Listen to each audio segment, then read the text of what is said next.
O anak, akala ko ba mamaya ka pa uuwi? O tay, parang gulat na gulat ka na makita mo ko.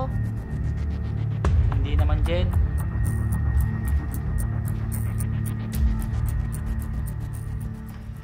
Ate Lovely? Tay, ano ibig sabihin nito? Anak, magpapaliwanag ako. Oh, tay, sana naman po kayo galing at ngayon lang kayo nakauwi. Napasarap ang inuman namin ng mga kumpare ko, anak. Pasensya ka na. Alam niyo naman po na tayong dalawa na lang dito sa bahay. Napuyat tuloy ako kakahintay sa inyo. Dinadaan ko na lang kasi sa alak, anak, para makalimot ako. Pasensya ka na. Alam ko namang nangungulila pa rin kayo kay nanay, tay. Pero sana naman, alagaan niyo pa rin yung sarili niyo. Oo, anak. Namimiss ko lang talaga ang nanay mo. Tay, hindi po maibabalik ng pag-inom niyo ng alak si nanay. Sige, anak. Hayaan mo. Hindi na gaano inom si tatay para hindi ka mag-alala. Mabuti naman kung ganun, tay. Sige, anak. Matutulog muna ako.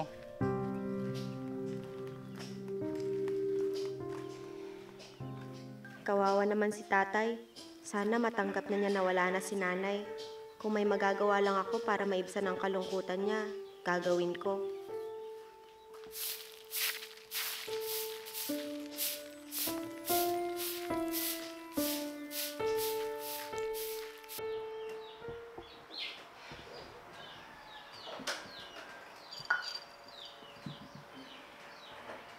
Oh, tay, gising na po pala kayo. Oo, anak. Kanina pa ako gising. Ngayon lang ako lumabas. Nakapagluto na po ako ng almusal. Ganun ba? Ikaw, kumain ka na ba, anak?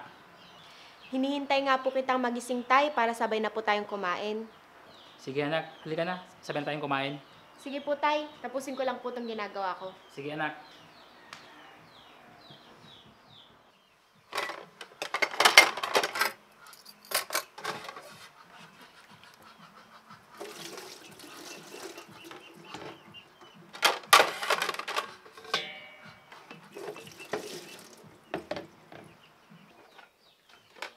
Anak, lalabas lang ako saglit.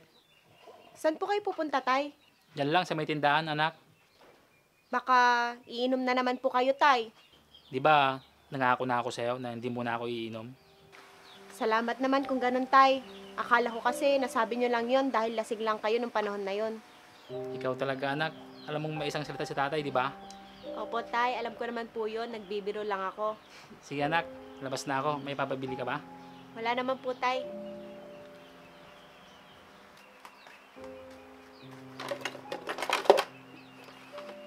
Sana tuloy-tuloy ng ganyan si tatay. Unti-unti na niya nakakalimutan ng sakit ng pagkawala ni nanay. Isa ako sa magiging masaya pag nakita ko masaya ka, tay.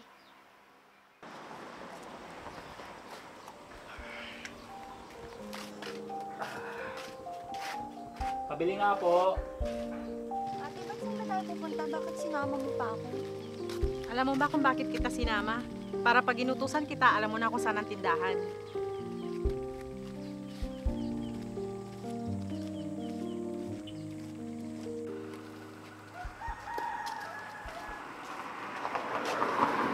Oh, parin JR, kamusta ka na? Ito, Mare. Kahit papano, okay lang. Mabuti naman pare kung ganon. Siya nga pala. Sino yung kasama mo, Mare? Ah, siya? Siya si Lovely, kapatid ko. Lovely, siya si pare JR. Hello po. Mare, ang ganda naman ng kapatid mo. Ikaw talaga pare, mukhang tinamaan ka sa kapatid ko ah. Dalaga pa yan. Binata naman ako Kaya pwede akong manligaw. Di ba, Lovely? Oo naman pare, pwede mo ligawan ng kapatid ko. Alam ko naman na mabait ka. Sabi mo yan, Sige, mauna na ako. Lovely, kinagagalak kung makilala ka.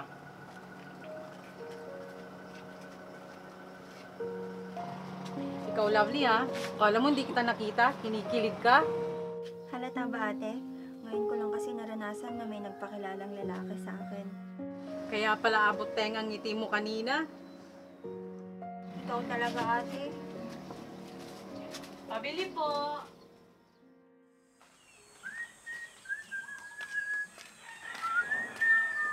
Lalong gumanda ang mood ni tatay nang magpunta siya sa tindahan,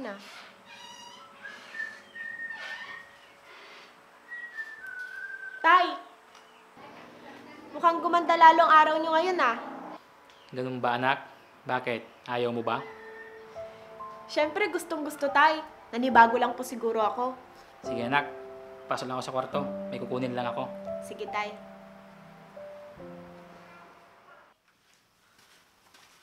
Ate, malayo pa ba yung bahay nila, JR? Malapit na lang tayo. O ito, ikaw maghawak para ikaw magabot sa kanya mamaya. Oh, nandito na tayo.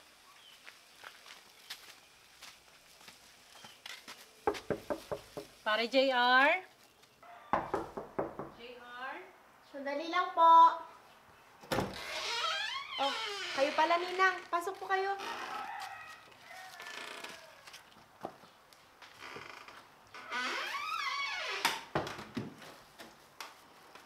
Ito nga pala anak, nagluto si Lovely ng paborito niyong ulam ng tatay mo. Ay, salamat po. Buti at alam niyo po ang paborito naming ulam ni tatay. Oo naman, nakwento sa akin dati ng nanay mo nung nabubuhay pa siya. Pasensya ka na anak kung naalala ko ang nanay mo. Okay lang po ako, Ninang. Nasaan pala ang tatay mo anak?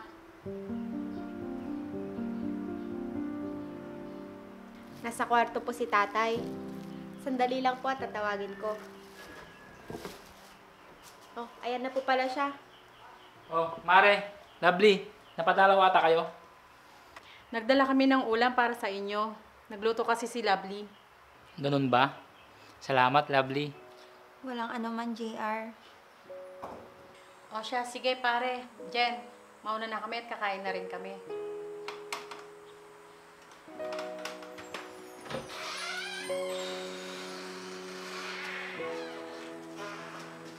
Lovely, pwede dito ako kumain bukas.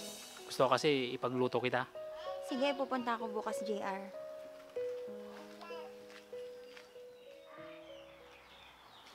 JR? Oh, Lovely, nandiyan ka na pala. Halika, pasok ka.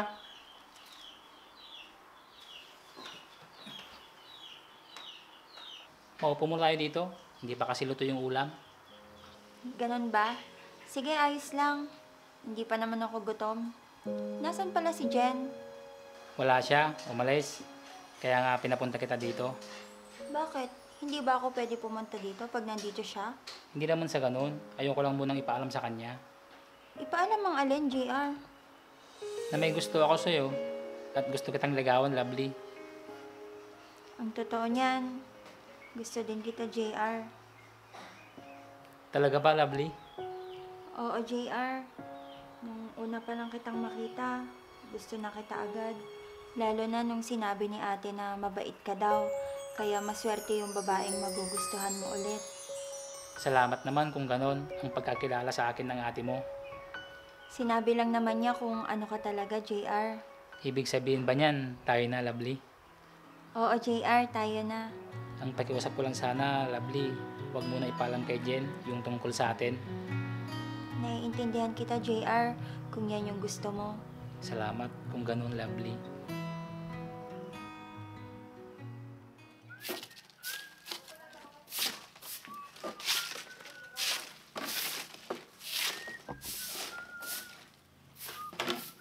Mukhang napalitan na ng saya ang lungkot ng pagkawalan ni nanay. Masaya ako kung sino o ano man ang nagpapasaya kay tatay ngayon. Hindi ako magiging hadlang sa kasiyahan na nararamdaman mo ngayon, tay. Dahil ako ang unang taong magiging masaya, basta masaya kayo. Tay, aalis na po ako. Sige anak, basta huwag mong kakalimutan tumawag sa akin pag pauwi ka na. Opo, tay. Tay, parang may ginagawa kayo dito sa bahay kapag wala ako. Anong ibig mong sabihin, anak? Kasi napapansin ko, lagi kayong masaya, tay. Ayaw mo bang makitang masayang tatay mo, anak? Siyempre naman, tay, gusto ko. Huwag niyo lang haluan ng kalokohan, ha? Alam mo namang hindi ka ng tatay mo, di ba? Opo naman, tay. Nagbibiro lang naman po ako. Sige po, alis na po ako. Sige anak, mag-iingat ka.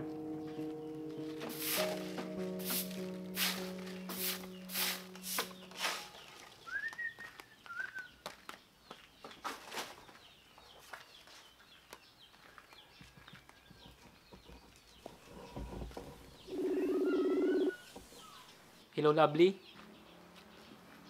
Busy ka ba? dito ka na lang kumain sa bahay. Mag-isa ko lang kasi. Sige, pupunta na ako dyan. Sige, Lovely. Mag-iingat ka ha.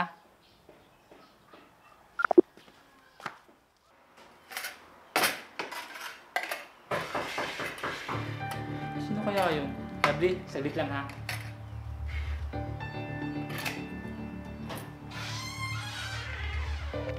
Oh anak, akala ko ba mamaya ka pa uuwi? O tay, parang gulat na gulat ka na makita mo ko. Hindi naman, Jen.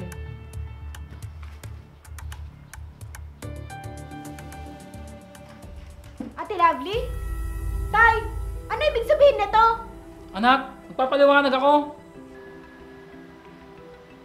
Sige tay, makikinig ako. Huwag ka sanang magagalit sa akin at kay Lovely. Bakit naman po ako magagalit sa inyo kung wala naman po kayong ginagawang masama? Ano kasi anak, kami na ni Ate Lovely mo. Girlfriend ko na siya. Pasensya ka na dyan kung nilihim namin ng tatay mo yung relasyon naming dalawa. Sa katunayan tay, hindi naman po talaga ako galit. Masaya po ako para sa inyo. Talaga anak, hindi ka galit? Opo tay, dahil nakikita ko pong masayang-masaya po kayo kay Ate Lovely. Salamat naman kung ganon, Jen. Wala pong anuman. Basta, wag mo lang pong iiwan si tatay. Yun lang po ang pakiusap ko. Oo naman, Jen. Pangako. Hindi ko iiwan ng tatay mo kasi mahal ko siya. Salamat anak.